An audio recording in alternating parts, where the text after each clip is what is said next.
His favorite karaoke song. Carries all voodoo.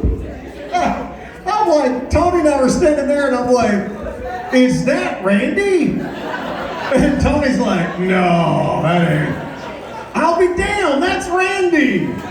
How many of you knew he could sing? Wow, how come you rat bastards didn't let me know? I would have pulled him on the air and made him sing for me. That was awesome. His favorite version of that song, especially after about 2005, is he changed it to Nate's Way. He changed it to Nate's Way. I took the blows and did it Nate's way. Hey y'all, thanks for being here. My God, what a fun way to celebrate, and you know Randy would love this right here.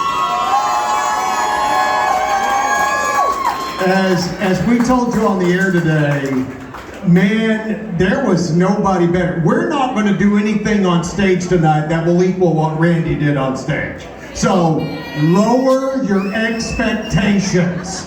Let's get them all back down. But the memories of him, the fun he had on this thing, the energy that he brought, as Nate says, there's literally acts who sit back and go, that's the best I've ever been introduced. Because he loved it so much. He loved the live club.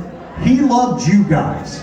And you loved him back. I've talked to so many of you tonight who've come up and said, he would sit and talk to me, or if I was by myself, he would walk up and talk to me. And he was fearless in that way. Because he just wanted everybody to enjoy this place or any club he was at as much as he was enjoying it. So, man, thanks for being here tonight. Randy Jones, cheers, my friend.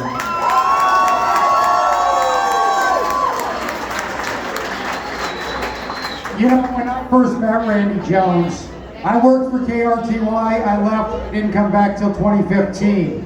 And that was my first time of meeting Randy Jones. And so, Nate, we had a show out here, I don't know if what was it, Luke Combs, Kane Brown, something like that? Luke Combs opened for Kane Brown. Yep. And so, that's KRTY for you right there. Luke Combs open for Kane Brown. And we just throw that out there like, yeah, that's what happened. and hopefully some of you were here that night, but Randy was sitting in his normal table right over there after he did the introduction. Norm Peterson table, you got it right. So when we introduced acts in the 90s, we did it as committee, be it Gary, be it myself, be it Al, Danny, Tony G. We did it as committee. When I came back here in 2015 to come out and see Kane Brown and Luke Combs, Randy did the introduction to the shows. I've done my share of talk radio. I've seen a lot of people do introductions to acts. And he completely blew me away. So in between the acts, I walked over to his table. You have to understand, I didn't have the relationship that Randy had with these guys at that time. Randy had a 15-year relationship with him at that time. So I said, hey Randy, can I talk to you?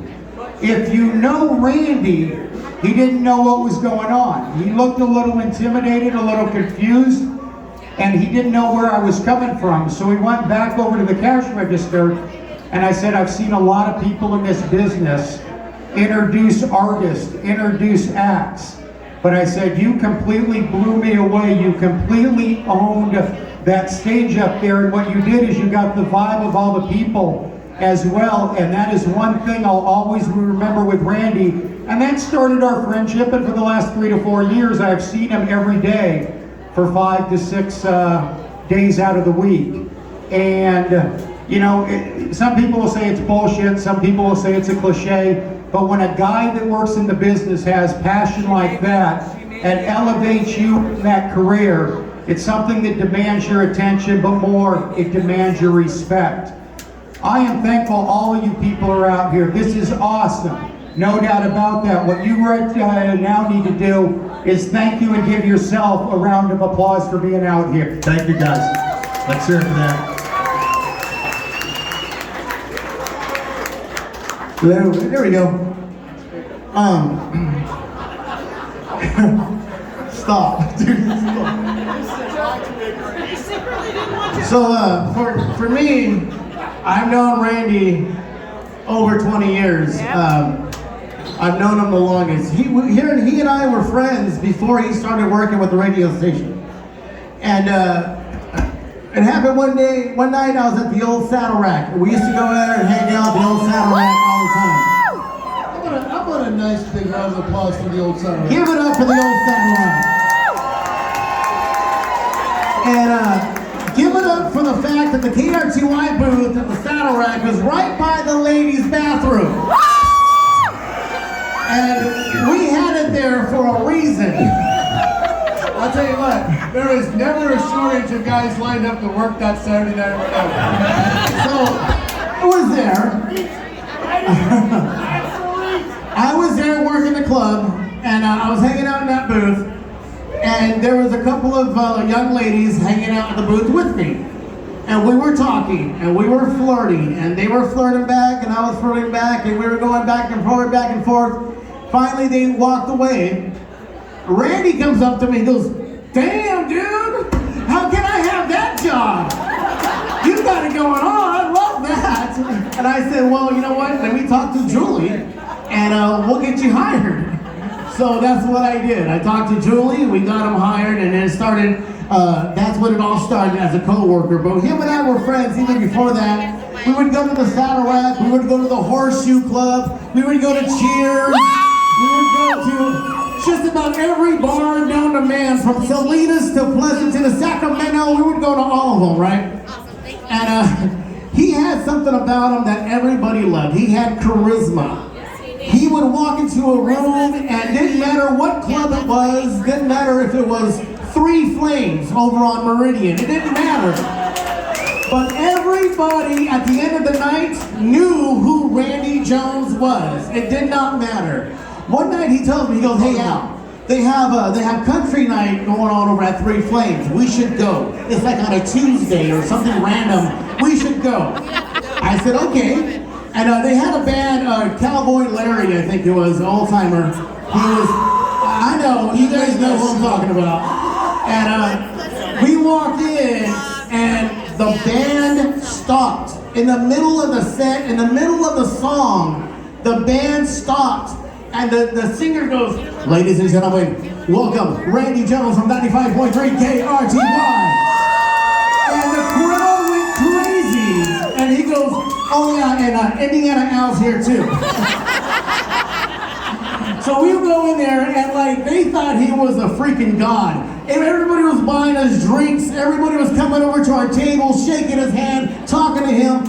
And then the bartender comes over and he says, "Are you guys hungry? The restaurant is closed, but we'll get you some food." They came out with like a steak and shrimp dinner, baked potato. They loved Randy in there. We had it going on that night, and that's just the way he was. He had charisma. He had the it factor, so no matter what club he was at, everybody knew who Randy Jones was.